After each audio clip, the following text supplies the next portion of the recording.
Thanksgiving is supposed to be about family and gratitude, but that year, it turned into a nightmare etched into my memory. We just wrapped up the feast, stomachs full and laughter lingering in the air, the warmth of the fireplace struggling to keep the November chill at bay. My mother, feeling restless, decided to step outside for some fresh air. As the door creaked open, she stepped onto the porch, among the cold night air. From the window, I watched her silhouette against the moonlit darkness, the outlines of the trees casting eerie shadows on the lawn. Then, out of nowhere, a figure emerged, a masked man hidden in the folds of the night, waiting to strike. Panic seized me as I realized he was making a beeline for my mom.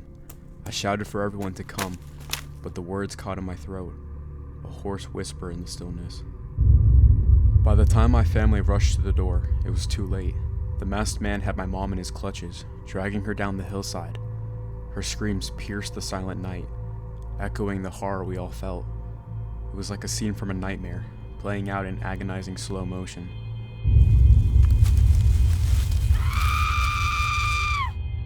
We bolted outside, adrenaline pumping, but the masked man disappeared into the shadows with my mom. The darkness swallowed them whole, leaving us frantically searching for any trace of them. Desperation set in as we called the police, our voices trembling with fear and disbelief.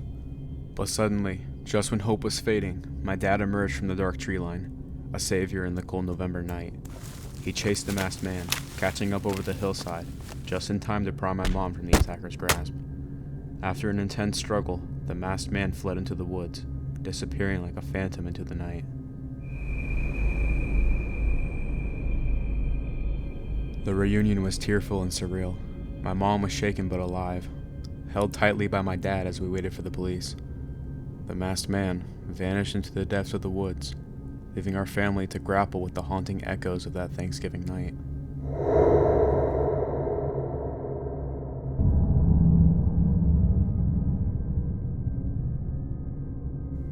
Last Thanksgiving was like something out of a thriller, and it still gives me chills. We're all at the dinner table, only a few minutes into the feast. As I was eating, something caught my attention in the window of the living room. There was someone watching us eat.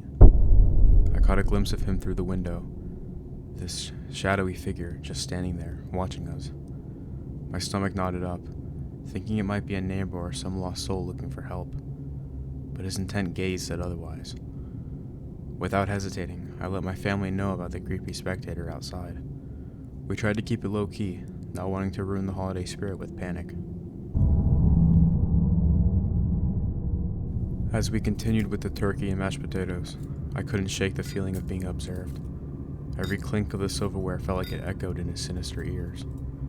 When we finally cleared the table, the unease lingered. That's when things went from weird to downright terrifying. As we decided what to do, bangs on the back door shattered the post-dinner calm. My family and I froze, eyes wide, realizing our spectator wasn't just watching. He was making a move to join the party uninvited. I grabbed the nearest thing that resembled a weapon, and we huddled in the living room. The pounding on the door grew more frenzied. It was like a scene from a horror movie, and the suspense was suffocating. We called the cops, our voices hushed as if he might hear us. By the time the police arrived, he had vanished into the shadows. The relief was short-lived, though. They found footprints near the window, confirming our unwelcome guest had been there, inches away from where we were enjoying our Thanksgiving dinner. It turns out he'd been stalking us, his motives unclear, but undeniably sinister. Thanksgiving, a time for gratitude, had morphed into a night of fear. The memory of that unsettling night lingers with every passing of November.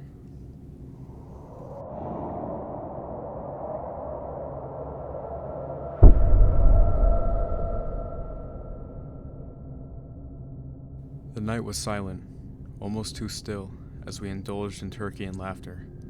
But then, an eerie feeling settled over the house, like a premonition of something sinister. Out of nowhere, a bunch of men in pilgrim masks appeared, surrounding our home. It was like a messed up reenactment gone horribly wrong. At first we thought it was some kind of bizarre prank, but the cold determination in their masked eyes told a different story. The air grew tense as they started banging on the windows, their gloved fists leaving smudges on the glass.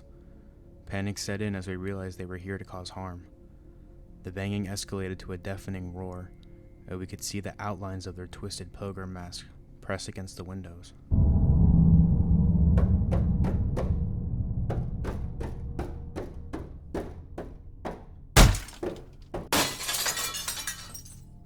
With every desperate thud on the door, fear gripped us tighter.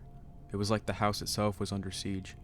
I fumbled for the shotgun we kept for emergencies, praying we wouldn't have to use it. But desperation pushed us to the brink.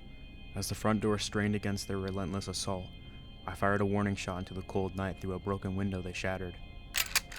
The blast echoed through the air. The men in pilgrim masks hesitated for a moment, their sinister motives unraveling. The cold night air hung heavy with the scent of gunpowder as they fled into the darkness, disappearing into the shadows. As the men in pilgrim masks disappeared into the night, we cautiously emerged from our house, the cold November wind whispering through the aftermath of our Thanksgiving nightmare. Yet, the night wasn't over.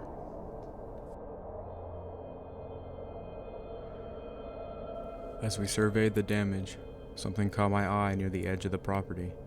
A tattered journal lay discarded, pages fluttering in the wind. Curiosity overcoming the fear, I picked it up. All written down were plans, details of our lives documented with unsettling precision. Birthdays, routines, even the layout of our home, all meticulously chronicled. The realization hit like a sledgehammer. These invaders weren't random, they knew us intimately. The invasion was calculated, a plot fueled by some twisted obsession. Thanksgiving wasn't a random target, it was chosen with a purpose. As we waited for the police, the journal's revelations echoed in our minds. The men may have fled, but the true horror was realizing that our lives had been laid bare for someone else's sick amusement. Thanksgiving would never be the same, tainted by the knowledge that our familiar warmth had been infiltrated by danger that hid in plain sight. We haven't heard anything since, but we all keep our eyes out now.